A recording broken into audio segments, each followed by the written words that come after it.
வணக்கத்துடன் pepper and salt Tamil சொந்தங்களே, நான் உங்கள் இன்பா. உங்கள் அனைவருக்குமே நான் எப்பொழுதுமே நன்றி சொல்ல கடமைப்பட்டிருக்கின்றேன். காரணம், எங்களுடைய பெப்பர் அண்ட் சால்ட் என்கின்ற இந்த வலையொலிக்கு நீங்கள் கொடுத்த ஆதரவு.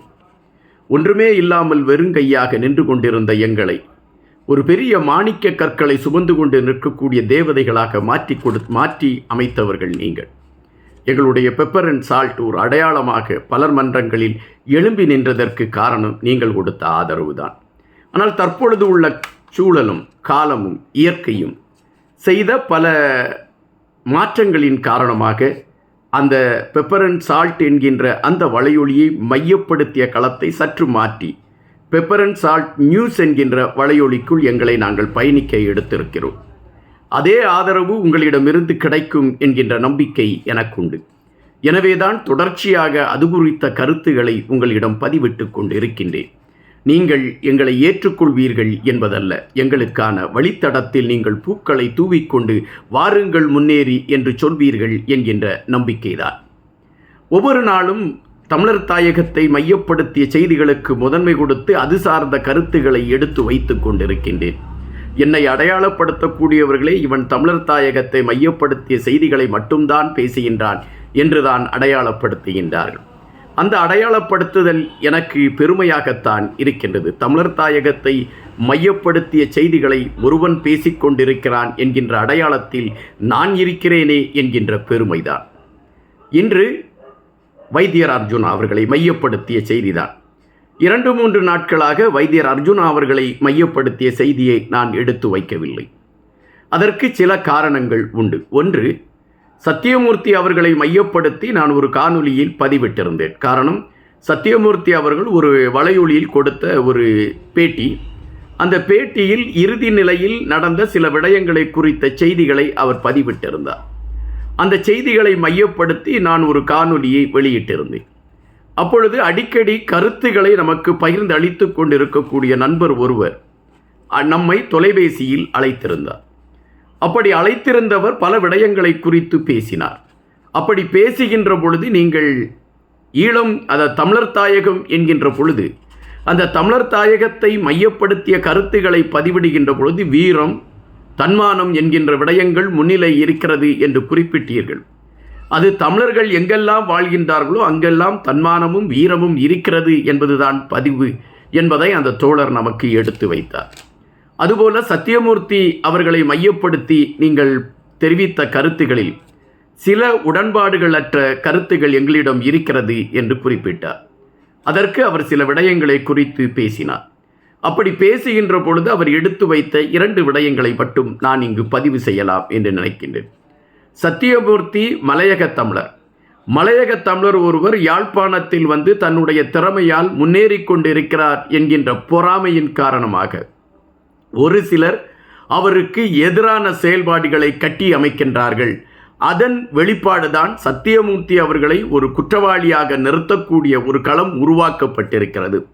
நான் சத்தியமூர்த்தி அவர்களை மகாத்மா என்று சொல்லவில்லை, அல்லது சத்தியமூர்த்தி நேர்மையானவர் என்று சொல்லவில்லை. சத்தியமூர்த்தி தடுமாறி இருக்கக்கூடிய களங்கள் இருக்கின்றன. சத்தியமூர்த்தி தமிழர்களுக்கு சில நேரங்களில் சிக்கலாக கூட மாறி இருக்கக்கூடிய நிலைமை இருக்கின்றன. ஆனால் ஒட்டுமொத்தமாக சத்தியமூர்த்தி தமிழர்களுக்கு எதிரானவர் என்கின்ற பிம்பம் உருவாக்கப்பட்டதும், சத்தியமூர்த்தி யாழ் மருத்துவமனையில் ஒரு அநியாயங்களை செய்யக்கூடிய மனிதரா என்கின்ற விடயத்தோடு அவரை கட்டியமைத்த நிகழ்வுகளும் ஏற்புடையதாக இல்லை என்று அவர் பதிவிட்டார். அதுபோல இன்னொரு விடயத்தை பதிவிட்டார். எங்களுடைய தேசிய தலைவர் அவரை மையப்படுத்தி இன்று சிலர் பேசுகின்ற வார்த்தைகள் அது அனைத்துமே இங்கு நடந்து கொண்டிருக்கக்கூடிய ஜாதியத்தை மையப்படுத்தியதின் வெளிப்பாடு. அவருக்கு எதிரான கருத்துக்களை பதிவிடக்கூடிய பலர் ஜாதியத்தை மையப்படுத்திய தகவல்களை உள்வாங்கிக் கொண்டு அதன் அடிப்படையில் கருத்துக்களை பேசிக்கொண்டிருக்கின்றார்கள். ஒரு புனிதத்தை ஜாதியத்தை மையப்படுத்தி இகழ்வுபடுத்துவதற்கு விளைந்து கொண்டிருக்கிறார்கள் என்கின்ற விடயத்தையும் நீங்கள் புரிந்து கொள்ள வேண்டும் என்ற கருத்தை அந்த நண்பர் பதிவிட்டார். புதிய கருத்துகளாக இருந்தது, அறியாத செய்திகளாக இருந்தது. நாம் இந்த கோணத்தில் இதுவரை சிந்திக்கவில்லையோ என்கின்ற எண்ணங்களை அது மனதிற்குள் கொண்டு வந்தது. இது ஒருபுறம் நிற்க வைத்தியர் அர்ஜுனா அவர்களை மையப்படுத்திய செய்தி. இன்று பெரும்பாலான தமிழர்கள் மத்தியிலே 2 பேர்கள் அழுத்தமாக பதிவாகிறது. ஒன்று அனுரா அவர்கள், இன்னொன்று அர்ஜுனா அவர்கள். அனுரா அவர்களால் தங்களுக்கான மாற்றம் வரும் என்கின்ற நம்பிக்கை தமிழர்கள் மத்தியிலே இருக்கின்றது. அதற்கு நடந்து கொண்டிருக்கக்கூடிய சில நகர்வுகளை அவர்கள் எடுத்து வைக்கிறார்கள். தற்போது கூட அனுரா அவர்களுடைய ஆட்சி மன்றத்திலே பயணித்துக் கொண்டிருக்கக்கூடிய அமைச்சர் குறிப்பிடுகின்றார், இங்கு வடக்கு கிழக்கு பகுதியில் காவல்துறையில் அந்த காலி இடங்கள் இருக்கக்கூடிய பகுதிகளில் தமிழர்களுக்கு முன்னுரிமை கொடுத்து அவர்களுக்கு வாய்ப்பளிப்பதற்கான ஒரு களம் உருவாக்கப்படும் என்கின்ற செய்தியை அழுத்தமாக பதிவிடுகின்றார். அதுபோல சிறைச்சாலைகளில் இருக்கக்கூடிய விசாரணை கைதிகள் வெளியே வருவதற்கான சூழல் அமைந்து கொண்டிருக்கிறது என்கின்ற கருத்துக்களை பதிவிடுகிறார்கள். எனவே இது தமிழ் மக்கள் மத்தியிலே ஒரு எதிர்பார்ப்பை அனுராவின் பக்கம் திருப்பி இருக்கிறது. அர்ஜுனாவின் பக்கம் ஒரு தமிழர் சார்ந்த விடயங்களை மிக தெளிவாக கேள்வி கேட்கக்கூடிய ஒருவராக அர்ஜுனா இருக்கிறார். இதனால் பலர் இப்பொழுது தமிழர்களுக்கு எதிரான விடயங்களை குறித்து பேசுவதற்கு அச்சப்படுகின்ற ஒரு களத்தில் இருக்கிறார்கள் என்றால் இந்த அர்ஜுனா நமக்கு தேவைப்படுகிறார். எந்த இடத்தில் எந்த கேள்வியை அச்சமின்றி கேட்கக்கூடிய ஒரு மனிதராக அர்ஜுனா இருக்கிறார். எனவே இவர் தேவைப்படுகிறார் என்ற கருத்தை பதிவிடுகிறார்கள். இப்பொழுது அர்ஜுனா அவர்கள் வெளியிட்டிருக்கக்கூடிய ஒரு காணொலியை மையப்படுத்திய செய்தி, ஒரு குறிப்பிட்ட கட்சியை தான் உள்வாங்கிக் கொண்டு பயணிக்க அர்ஜுனா அவர்கள் முயற்சி எடுத்திருக்கிறார் என்கின்ற செய்திகள் பரவலாக பல கட்டங்களில் பேசப்பட்டன. அதற்கான பேச்சுவார்த்தைகள் நடைபெற்று கொண்டிருக்கின்றது என்கின்ற விடயங்களை குறித்த செய்திகளும் ஊடகங்களில் ஒரு பிரதானமான களத்தை நோக்கி நகர்ந்தன. அதற்கான விளக்கத்தை அர்ஜுனா அவர்கள் அதை கொடுத்திருக்கின்றார். நான் ஒரு குறிப்பிட்ட கட்சியின் தலைவரை நான் அழைத்து பேசக்கூடிய ஒரு சூழல் ஏற்பட்டது. அப்படி அந்த சூழல் ஏற்பட்ட பொழுது இந்த கட்சியை மையப்படுத்திய விடயங்களை குறித்து பேசிய பொழுது அதற்கான நிதிகள் குறித்த பேச்சுவார்த்தைகள் எழும்பின. அவர்கள் ஏதோ காணியை விற்பது போல கட்சியை குறித்த செய்திகளுக்கு அவர்கள் கருத்துக்களை பதிவிட்டு கொண்டு இருந்தார்கள்.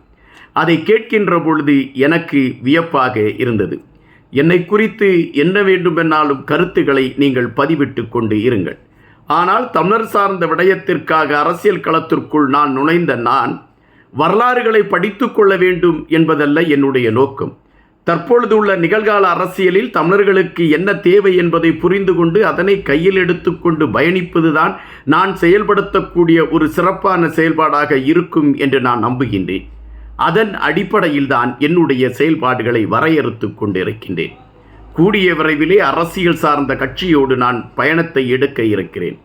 கண்டிப்பாக தமிழர் சார்ந்த விடயங்களை நான் முனைப்படுத்தி கொண்டு பயணிப்பதற்கான களத்தை என் கையிலே கட்டியமைப்பதற்கு நான் தயாராகி கொண்டு இருக்கின்றேன். நீங்கள் என்னோடு இணைந்து வாருங்கள், வெற்றியை நாம் ஈட்டலாம் என்கின்ற ஒரு கணக்கீட்டில் வைத்தியர் அர்ஜுனா அவர்களுடைய அந்த கருத்துகள் இருந்தன. பரவலாகவே வைத்தியர் அர்ஜுனா என்கின்ற பெயர் இன்று தமிழர்கள் மத்தியிலே அழுத்தமாக பதிவானதற்கு காரணம் அவர் எடுத்து வைக்கக்கூடிய கேள்விக்கணைகள். இங்கு நாம் இந்த கேள்விக்கணையை வைத்தால் நமக்கு எதிர்வினை வரும் என்பதை தெரிந்தும் துணிந்து கேள்விக்கணைகளை வைக்கிறார் என்றால் ஒரு வியக்கத்தக்க மனிதராகவே இருக்கிறார். எனவே வைத்தியர் அர்ஜுனா அவருடைய செயல்பாடு தொடர வேண்டும் என்கின்ற எண்ணம் நம் மனதிலும் இருக்கிறது என்பதில் மாற்று கருத்தல்ல. வெற்றி கிட்டும் வரை தமிழர்களுக்காக அர்ஜுனாவின் குரல் ஒலிக்க வேண்டும் என்பதுதான் பெரும்பாலானவர்கள் விரும்பக்கூடிய விடயம். இதில் சிலர் கருத்து மாறுபாடுகளினால் வேறு பல கருத்துக்களை வைக்கலாம். ஆனால் அவைகள் இங்கு பிரதான களத்தை எட்டுவதில்லை. இங்கு எட்டியிருக்கக்கூடிய களம் வைத்தியர் அர்ஜுனா தமிழர்களுக்காக நிற்கிறார் என்பதுதான். நன்றியுடன் இன்பா.